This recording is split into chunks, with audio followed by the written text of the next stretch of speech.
সাকিব খানকে হাত করা পড়েছিল, খেয়াল আছে না? না করলে অ্যারেস্ট করছে, হাত করা পড়ে নাই, অ্যারেস্ট করছে। এটা কোনো কথা হইলো? বাংলার সব ভিলেন আমি অ্যারেস্ট করছি। মিশা ভাই আছে, ডন আছে, যারা ভিলেন লাস্টে তো তারাই অ্যারেস্ট হয়। 22-23 ছবিতে অভিনয় করছে, তারও বেশি হবে, তোমার তো মনে নাই। তারপরও 22 কমের পক্ষে 22-23 ছবি হবে। যেমন মিশা ভাই দেখলে করাই এক গলা হাত দিয়ে বাবা কেমন আছে, যে কার যে ভিলেন আছে এর সাথে আমরা সমিতিতে একসাথে বসে দেখি, সালাম দিই। আজকে যে তসনাস ছবির পুলিশ অফিসারের অভিনয় করছে, এই জীবনে প্রথম থেকে তো পুলিশের অভিনয় করতেছে। তারপরে 22-23 ছবিতে অভিনয় করছে, তারও বেশি হবে, তোমার তো মনে নাই। তারপরও 22 কমের পক্ষে 22-23 ছবি হবে। এটা কোনো কথা হইলো? বাংলার সব ভিলেন আমি অ্যারেস্ট করছি। যেমন মিশা ভাই আছে, ডন আছে, যারা ভিলেন তারা। তারপরে এর আগে রাজীব ভাই ছিল। মোটামুটি ভিলেন চরিত্রে যারা অভিনয় করছে ছবিতে লাস্টে তো তারাই অ্যারেস্ট হয়, বেশিরভাগ তাকে অ্যারেস্ট করে না। রাজীব ভাই তো ঘটনা মনে কি আছে, লাস্টে তারা ধরে নিয়ে আমরা চলে গেছি। হ্যাঁ, বেশিরভাগই তো লাস্টে দিয়ে অ্যারেস্ট হয়েছে। কি আর বলবো, সব জায়গায় একটা জিনিস ঘটার পরেই তো পুলিশ আসবে না, তো কিছু না ঘটলে তো পুলিশ আসবে না, এবং পুলিশ শেষই আসে। যেমন একজন খুন হয়ে যাওয়ার পর পুলিশ আসবে, খুন যদি না হয় তো ওই জায়গায় তো পুলিশ আসার প্রয়োজন নেই। সব জায়গায় মোটামুটি যারা পুরোনো ছবি দেখে, আগে যারা ছবি দেখছে, তো অনেকে বলে ভাই আপনি তো অনেক ছবিতে অনেক অভিনয় করছেন, অনেক শিল্পীর কাছে অভিনয় করছেন, এই বলে মাঝে মধ্যে। অনেক যারা বাংলা ছবি দেখে পুরোনো যারা আছে তারা বলে, ইদানিং তো পোলাপানের ছবি দেখে না।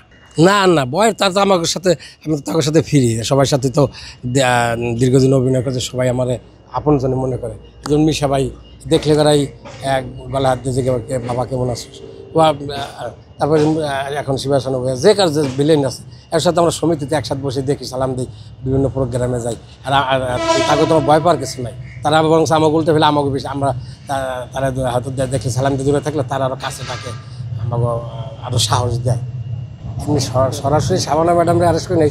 অনেক ছবিতে যেমন রাজ্জাক সাহেব অ্যারেস্ট করে যখন নিয়ে গেছে, একটা ছবির নাম ছিল পপুলেশন করে গেছিলাম, তখন আমার আইসা তারা পুলিশ ভাই আমার ছবিকে নিয়ে যান। যখন চোখের পানির ছবিতে যখন পারভেজ বাড়ি ধরে নিয়ে যায়, তখন শাবানা ম্যাডাম এসে আমার হ্যান্ডকাপ লাগে যখন নিয়ে যায়, এরকম দৃশ্য আছে। কিন্তু সরাসরি শাবানা ম্যাডামরে হাতে হাত করা পড়েছে মনে পড়ে।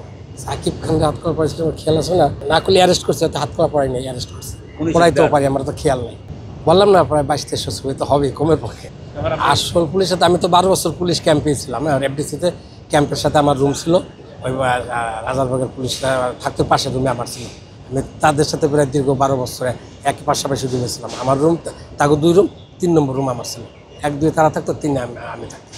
হয়ে গেছে ফিল্মে আসার পরে আস্তে আস্তে এটা ছিল না, ছিল তাহলে পর্যায়ক্রমে আস্তে আস্তে পুলিশের সাথে দীর্ঘদিন কাজ করতে করতে এটা নিয়ে বরং তারা প্রথম যখন আমার একটা সরকারি চাকরি হয়ে গেছিলো 1992 সালে। আমার এক চাচা ছিল, সে আমার দিয়েছিল নৌপরিবহন মন্ত্রণালয়। পরে আমি একটা স্মৃতি, তখন ওই জায়গা যাওয়ার কথা যে তারিখে, 2 তারিখে আমার মনে আছে, ডিসেম্বর না জানুয়ারি, আমরা তখন কক্সবাজার আমি শুটিং করি, দুঃসাহস ছিল। আমার একজন বললো, আমার তখন তোর মোবাইল ছিল না, আমি তখন মোবাইল কিনি নি। একজন বললো যে এই কাম বেশি থাকা লাগবে, কষ্টের কাজ, নদীর মধ্যে থাকা লাগবে, বিভিন্ন আলোচনা।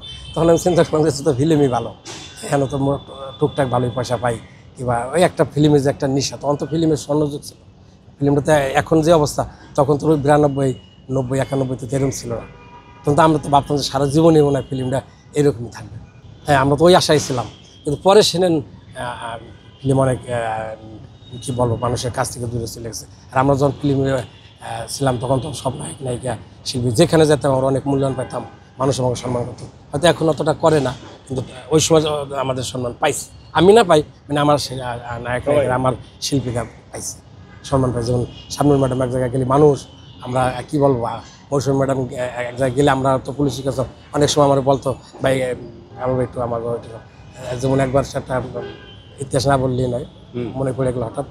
আমরা একটা ধোকার ছবিতে ব্রাহ্মণবাড়িয়া থেকে, ঢাকার থেকে ব্রাহ্মণবাড়িয়া যেতেছিলাম ট্রেনে শুটিং করতে করতে। আসলে কি একটা স্টেশন আছে, যে ওই স্টেশন চাইতে আমার শেষ, ব্রাহ্মণবাড়ি স্টেশন আগে একটা কি একটা জিনিস স্টেশন, আশুগঞ্জ স্টেশন, ওখানে শেষ হয়ে গেলো। ওখানে শেষ হয়ে গেলে আমরা সবাই ওই জায়গায় নিয়েছে, আমাকে নায়িকা ছিল পূর্ণিমা ম্যাডাম। তখন গাড়ি থেকে নামছে, নামার পর মানুষ প্রথম বোঝে নাই যে নায়িকা আছে, মানে পুলিশটা আমার 10 জন পুলিশ, একটা ড্রেস পরা করা।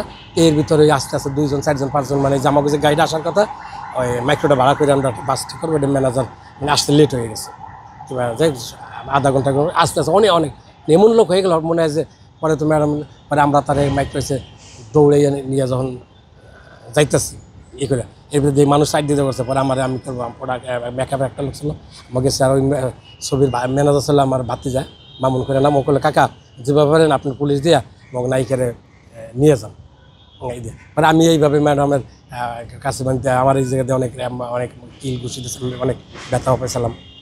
আর আরও কয়েকজন আমাকে পুলিশ অনেক ব্যথা পেয়েছিল মানুষকে এদিক দিয়ে কিল দেওয়া দিক দিয়ে ঘুষি দেবেন আমাকে পুলিশকে মানে তারা দেখবে আমরা নিয়ে তারা মাইক ক্রস উঠে দিচ্ছি এগুলো। এখন তো একটা নায়িকা গেলে আমি মনে ভাবি না যে মানুষ এতভাবে দেখার জন্য চেষ্টা করবে। তখন দেখছি মানুষ পূর্ণিমারে কত ভালোবাসে আর মানুষ দেখার জন্য মানে জীবন দিয়ে দেয় রেল লাইন থেকে নামবো হুম দিকে মানে 50 জন 100 জন পড়ে গেল কেউ ব্যথাও পাইল না।